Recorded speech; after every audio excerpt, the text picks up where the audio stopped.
Good morning mga ka-trackers! Welcome back to my YouTube channel, Oliver the Tracker. For this morning, sa ating video, i-feature natin ang Shackman H3000S 6x4 tractor head. Meron siyang nakakabit ngayon na trailer. Actually, itong Shackman H3000S tractor head natin, kagagaling lang ng Manila. Bumiyahe siya from Manila to Tacloban. So ngayon, titingnan natin yung kanyang mga pictures. So ano pang inaantay natin mga ka-trackers? Let's go!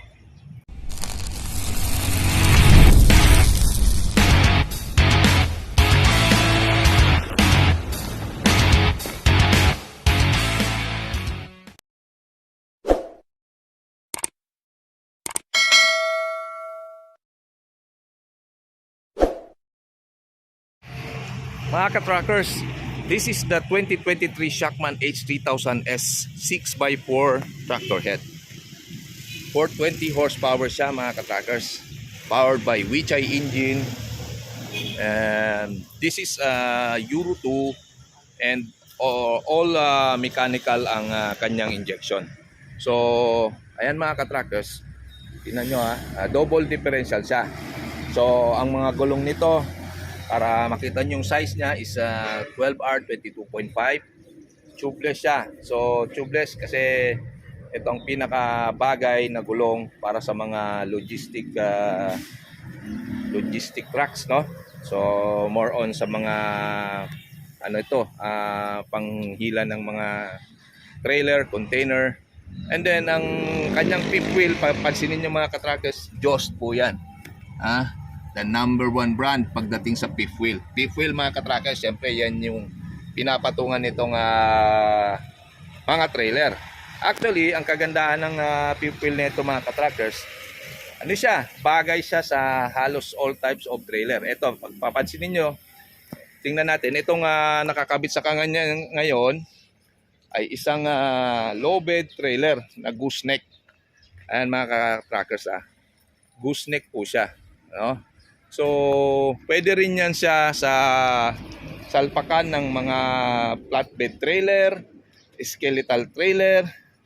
Alright. So, ayan. Itong nakakabit na low bed trailer, tingnan nyo. Ayan.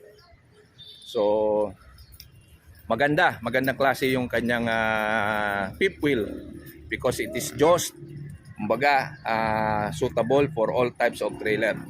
Ulitin natin mga ka-trackers, just. Ayan. So ito, tingnan natin yung kanyang silungin natin. Ito yung pinakakanyang differential, no? Ayan, no?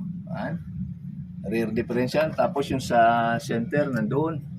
Nasilip nyo yan, ayun. Yan. Ito naman yung kanyang pinaka suspension, center suspension, parang pinaka support yan para maganda yung laro ng kanyang suspension.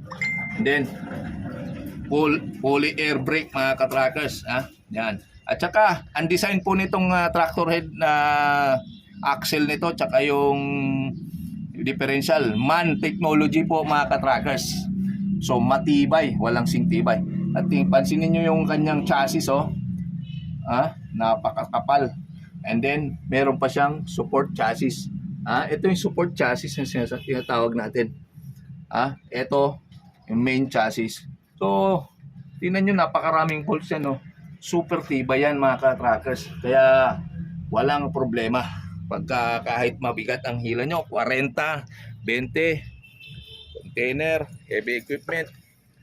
Pulling power nito mga ka-trackers, up to 60 tons. Kaya nito. So, ayan mga ka-trackers. So, mamaya, aakyatin natin yung kanyang kanyang cabin para makita natin yung design ng dashboard at yung kanyang sleeper cabin. Okay? Mga ka-trackers, papasokin natin yung cabin ng Shackman H3000S tractor head. Pero bago tayo umakyat, ito pansinin natin naka-hydraulic seat na siya. So yung adjustment niya, hangin yung nagpapatakbo dito mga ka-trackers. So napaka-smooth nito. Ito, pag pinindot mo yan, pwedeng aangat, pwedeng bababa. And then ito naman, yung adjustin natin sa sandalan. And then ito naman yung pwedeng atras o iabante natin, depende sa height ng driver. So, ayan mga katrackers. So, pakit tayo. Ito mga katrackers, yung kanyang steering wheel, no? Napakagwapo. Hindi siya yung conventional na bilog na manibela. Ayan, no? Parang sports car. Ayan ang kanyang dashboard. Tingnan naman natin yung kanyang pinaka kabuuan ng dashboard, no? Very stylish mga katrackers. Parang naka-carbon fiber pa, oh. Ayan, syempre kompleto naman yan. Meron tayong stereo, may aircon, no? Pwede pa yan na AM, FM, and then meron siyang USB port. So kung malayo-layo ang biyahe, wala nang signal ang kanyang FM o radio, pwede nating gamitin. At saka tingnan natin yung kanyang malalagyan ng tumbler. Ayan, meron din siyang cigarette lighter. Ayan mga katrackers. At dito naman sa bandang taas, yung mga compartments tayo dito, napakaganda, oh. Napaka gwapo naman ng tractor head na to. And then of course, this is a double deck cabin, no? Ayan, first deck. Ito naman yung kanyang pinaka second floor, oh. Double deck. Ayan, so yan ang pwedeng higaan ng mga painante natin para pag magre-relievo, pag mahaba biyahe. So okay, ito naman tayo mga katrackers sa kanyang cambio. This is 12 speed, no? High and low. 12 speed with splitter. Ayan, no, splitter. Silip natin yung splitter niya. Ayan, splitter. So naka high and low yan. Napaka ganda nito sa biyahe, high and low. And then ito naman yung kanyang maxi brake at saka yung sa kanyang trailer switch, no? So ayan po, this is also power window, no? Yan, naka power window na siya. So napakaganda ng cabin mga katrackers. So mamaya puntahan naman natin yung kanyang makina. So Weichai engine, filters. Ayan, mechanical engine, 6-cylinder yan. Ayan ang kanyang engine number. So pansin na natin kulay blue siya. Kulay blue yung kulay ng lock.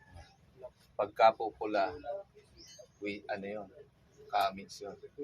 So ito maganda, mechanical yan, di kable. So mechanical injector. So napakaganda nitong Shackman H3000S na 6x4 tractor head, Euro 2, 420 horsepower.